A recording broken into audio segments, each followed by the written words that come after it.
Something happened on live television in 1999 that the official record pretends never occurred. A man named the buildings and the date 2 years early, not in vague language, not in metaphor, in specific, clear, verifiable detail. Date, buildings, method, September. Aircraft used as weapons.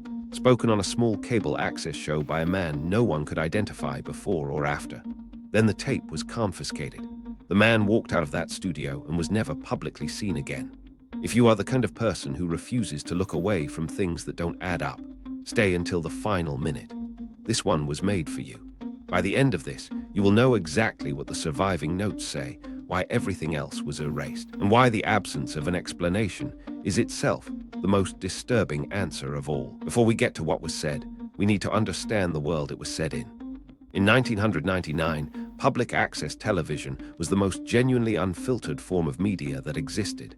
Anyone could walk into a local cable studio, fill out some paperwork, pay a nominal fee, and get airtime. The shows that filled these slots were mostly innocuous. Cooking demonstrations, community church announcements, amateur musicians performing to whoever happened to tune in. The average viewership for a public access show in a mid-sized American city was somewhere between a few dozen and a few hundred people. That's not nothing, but it's close enough to nothing that no one with real power was paying attention. No editorial board, no legal review, no broadcast delay, no oversight, just a camera and whoever showed up to talk. And that is exactly why what happened there is so hard to explain. If you want to say something that matters without being stopped, you pick the place where no one important is watching. A man understood that. He walked into one of these studios, sat down, and said something that should not have been possible to say. It was the most unguarded corner of American media that existed. The next piece tells you exactly who walked through that door. The host of the show has given consistent accounts of that evening in interviews conducted after 2001. His description of the man is almost frustratingly ordinary, middle-aged, calm, well-groomed, the kind of person you would pass on the street and never look at twice. He did not arrive with assistants or documents. He did not introduce himself as a researcher, a prophet, or a whistleblower. He sat down and began talking with the measured tone of someone, explaining something they had thought about carefully for a long time. No one has ever been able to confirm who he was. The production records for that episode, the sign-in sheet, the guest booking form, have never been produced. The host's attempts to retrieve them were met with responses that evolved from "we'll look into it" to complete silence. No name, no contact information, no prior appearance on any other program, no paper trail of any kind. People leave traces. Even in 1999, before social media, before digital footprints were ubiquitous, people left traces. This man did not. If this kind of buried history is what keeps you awake, hit like and subscribe, because we dig deeper than anyone else will. The next layer of this story is where the ordinary disappears entirely. Because what he said goes beyond strange into something that should have been genuinely impossible. The host's most emotionally weighted memory of that evening is the specificity of the date. When researchers have pressed him, when they have asked him to identify the single detail that made him understand, on the morning of September 11, 2001, that something extraordinary had happened in his studio 2 years earlier. He does not hesitate. It was the date, not a season, not sometime in the near future. September the 11th. September the 11th. Those words were spoken on that broadcast. The host initially assumed it was a reference to something political or religious he was not aware of. He logged it as unusual and moved on with the show. 2 years later, watching smoke pour from the towers on a kitchen television on the morning of September 11, 2001, the memory of that broadcast came back with a force he has described as physically staggering. He sat on the floor. He could not stand up for 20 minutes. The date wasn't a guess. It was stated like a known fact. A date alone could be coincidence. September is a month. The 11th is a day.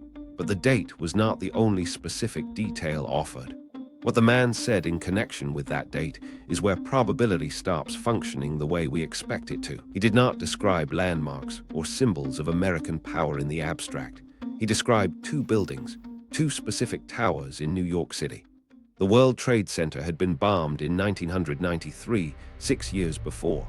But by 1999, that attack had faded significantly from national consciousness. The towers were simply buildings. the largest office complex in the world, full of accountants and analysts and financial workers going to their desks. In 1999, they were not a prominent fixture in popular apocalyptic thinking. They were not the center of national security conversations at the time.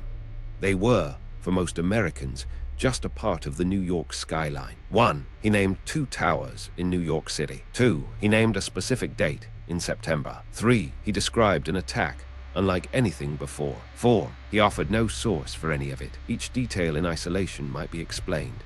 Together, they form a combination that has never been coherently accounted for. The host recalls that when the man described the 2 towers, there was nothing theatrical about it. No dramatic pause, no raised voice. He said it the way you would describe a street you used to live on. Matter of fact, certain. And then he described the method. And that is the part the host still cannot revisit without his voice going quiet. He said aircraft, commercial passenger aircraft, used deliberately and intentionally as weapons directed at those buildings. In 1999, this concept existed in classified threat assessments, internal government documents that had evaluated the possibility of aircraft being weaponized against high-value targets on American soil. These documents were not public. They were internal. They were not discussed in mainstream media or shared in any accessible form. For an ordinary person to have arrived independently at this same scenario, specific enough to describe the method, the buildings, and the date in one coherent account, would require either an extraordinary analytical breakthrough or access to information that was not supposed to exist outside classified channels. Impossible. The witnesses present that night all remember this detail. The production assistant's notes anchor it clearly with a phrase that translates to aircraft as the weapon itself, written by hand, during the broadcast, by someone who had no framework for what they were hearing. The man did not seem frightened by what he was describing. He was not issuing a warning in any emotional sense. He was describing something that, in his telling, was not a possibility. It was a certainty already in motion. The exact method, the exact buildings, the exact dates spoken in 1999. And then, in the days after the attacks, someone came for the tape. After September 11, the host began making calls. He remembered the broadcast. He remembered the man. And he needed, in the way that people in shock need certainty, to confirm that what he remembered was real. He contacted the cable access station and asked for the archive copy of that episode. He was told it could not be located. Then he was told the records from that period were incomplete. Then the person he was speaking to stopped returning calls entirely. He reached out to others who had worked at the station at the time. Their accounts differed on specifics, but not on outcome. The tape was gone. Whether it was deliberately removed, recorded over, or otherwise destroyed, no one would commit to a clear answer on the record. What investigators did eventually confirm through records requests is that the episode had been formally catalogued in the station system. It was logged. It existed. The tape was absent. The erasure was almost complete. Almost. Because whoever removed the tape did not think to collect the production notes, a scheduling document where a station employee had been taking casual margin notes during the broadcast, had not been touched. It was sitting in a filing cabinet, untouched and overlooked, and it was about to become the only surviving window into what was actually said that night. Finding the man became a sustained effort for independent researchers in the years after 2001. They worked from the host's descriptions and the transcript fragments. They tried to reconstruct, from the inside out, who this person could have been. What kind of background could produce someone with that specific knowledge, that level of composure, and absolutely no public footprint? Every answer they found only opened another question. The theories that emerged clustered around a few consistent possibilities. The first, someone connected to the intelligence community. A contractor, an analyst, someone who had seen what classified assessments described and used the only platform where no one powerful was watching to say it out loud. The second, an independent researcher who had assembled the picture from open-source material and arrived, somehow, at the same conclusions the classified world had already reached years earlier. The third, and the most unsettling, someone who appeared on that show deliberately, not to warn anyone who could act, but to create a record, a marker, something that could be pointed to later if anyone ever knew to look. As George Santayana once wrote, "Those who cannot remember the past are condemned to repeat it. None of these theories has been proven. What the hunt did establish, conclusively, is that the man left no traceable existence before the broadcast and none after it. And that complete absence is not nothing. That is the most unsettling data point in the entire story. Here is what keeps serious researchers from being able to walk away from this.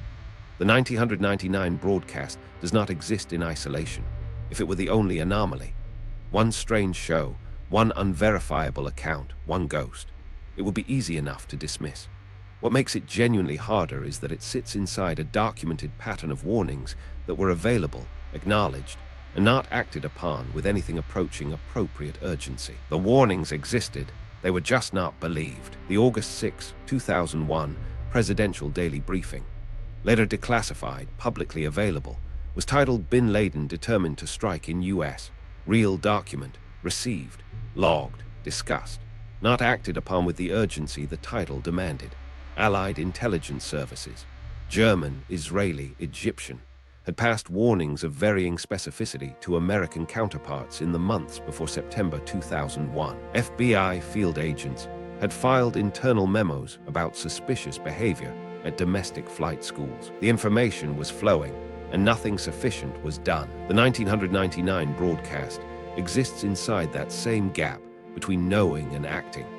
The most specific pre-attack account ever delivered on live television, on the least powerful platform imaginable, by a man who then disappeared. The next segment is where the story stops being a mystery about the past and becomes a question about what evidence is allowed to mean. The transcript exists, not in any official archive, not released by any agency or institution. It exists in photographs of handwritten notes taken in the margin of a scheduling log by a station employee who was doing what production assistants do: marking time, logging content, thinking about nothing except getting through the shift. Those notes, circulated among researchers who have spent years working this story, contain the following: a reference to two structures in New York, a reference to September, and a phrase, captured in the employee's own shorthand, that translates to aircraft as the weapon itself. 1999, written in pencil, in the margin of a scheduling document, by someone who had no idea what they were actually hearing. Tape gone, man gone, words remain. But the pencil marks on paper survived, because whoever erased the evidence was not thorough enough. The recording is gone. The man is gone. The pattern that would explain how he could have known what he described. The explanation that would make all of this sit still. That does not exist anywhere either. The transcript exists, and the man who made it necessary does not. What exists is the transcript, and these words in this order, written before the events they describe. If this shakes you the way it shakes me, share this with absolutely every person you can reach right now. This truth needs to travel further than any single channel can carry it alone. Comment impossible or explained. I need to know where you land after hearing this. The question I opened this story with, who was he, does not have a clean resolution. And I think the most honest thing I can offer is exactly that. No one knows. The man has never been conclusively identified. Not by the host, not by independent researchers, not by any official inquiry that has been made public. He walked into a studio, said something that should have been impossible to say, and disappeared so completely that even his name is absent from everything he touched. He left nothing except the thing they forgot to take: the transcript, the pencil marks, the shorthand of a production assistant who accidentally became the only archivist of the most specific pre-attack intelligence ever spoken on live American television. The tape is gone. The man is gone. The pattern that would explain how he knew what he knew is gone too. The truth does not always survive in the forms we expect it to. Sometimes it survives in the margins, in the notes no one thought to collect, in the accounts of people who were there and have never, in the years since, changed a single word of what they say they heard. What this story demands of you is what every story about buried truth demands: the willingness to sit with the discomfort of not knowing and to refuse to stop asking anyway. Because the question does not disappear just because the tape does. He walked in, he spoke, he walked out, and between that exit and this moment, everything that could have confirmed what he said was removed. Except for the words, a production assistant wrote in the margin of a scheduling document that no one thought to collect. Tape gone, man gone, words remain. The man described September. He described 2 towers. He described aircraft used as weapons. And then he vanished. Whether that was by design, by protection, by accident, or by something we do not yet have a framework to name, I cannot tell you. What I can tell you is that the transcript exists. And the absence of everything else is not the same as proof that nothing happened. The truth is incontrovertible. Malice may attack it, ignorance may deride it, but in the end, there it is. The pattern does not add up. It never has. And the most intellectually honest response to that is not to explain it away, but to hold the discomfort of not knowing and keep asking the question anyway. Because the questions that no one wants asked are always the ones most worth asking. What survives erasure is always the most important thing. If you made it this far, comment transcript exists. Because those 2 words are the only thing left of a story that someone very badly did not want told. The truth is stranger than anything you could make up.